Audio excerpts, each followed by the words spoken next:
Фух, часто таке. Погане слово, що трішки і серед швидше нас не з'їв. Пацани, завтра ми двигаємося у Львів. У Львові живе актор Студіус. Він знає, що його вас приведе до вокзалу. Окей. Пацани, ось ми на залізничному вокзалі. Увага пасажири, продовжується посадка на нічний швидкий поїзд номер 772 з полученням Київ-Львів. Поїзд буде відправлений від другої колії. Наш поїзд їде додому. Знай пока.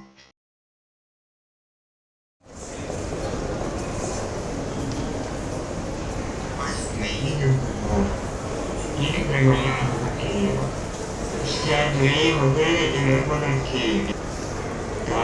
Кажеться, що ми заїжджаємо до Києва. Це наша... Ось ми в Києві. Виходимо. Ось ми вдома. Так, точно, ми їдемо всі додому. Ну що ж, пішли додому. Ось ми вдома.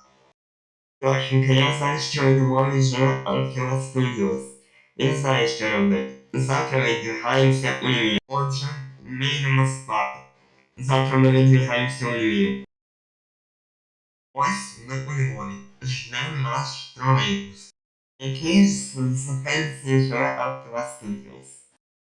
Студіус живе біля торгового центру. І наш тролейбус. Приїхали. Ось ми в тролейбусі. Їдемо.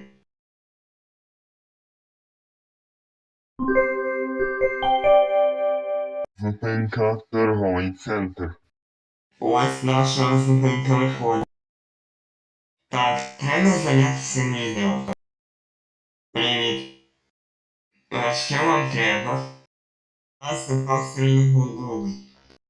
Так, тоді все ясно. Ми їдемо в поле. Поле? Окей, тоді збираємось. Ось ми у полі. Зараз буду сильноголового очікувати. Що це за звук?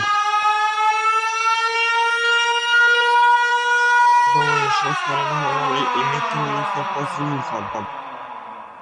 Пацани, це не шутки, треба тікати. Оце ми попалися. Пацани, нам треба тікати. Помниш, що сильноголовий пропав у лісі та заброшці? Ей, це що було? Пацани, бігом тікаємо. Ми їдемо в Миколаїв, ми знаємо, що робити. Окей, швидше тікаємо.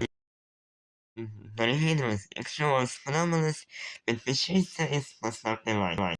Перша частина вийде 2 липня.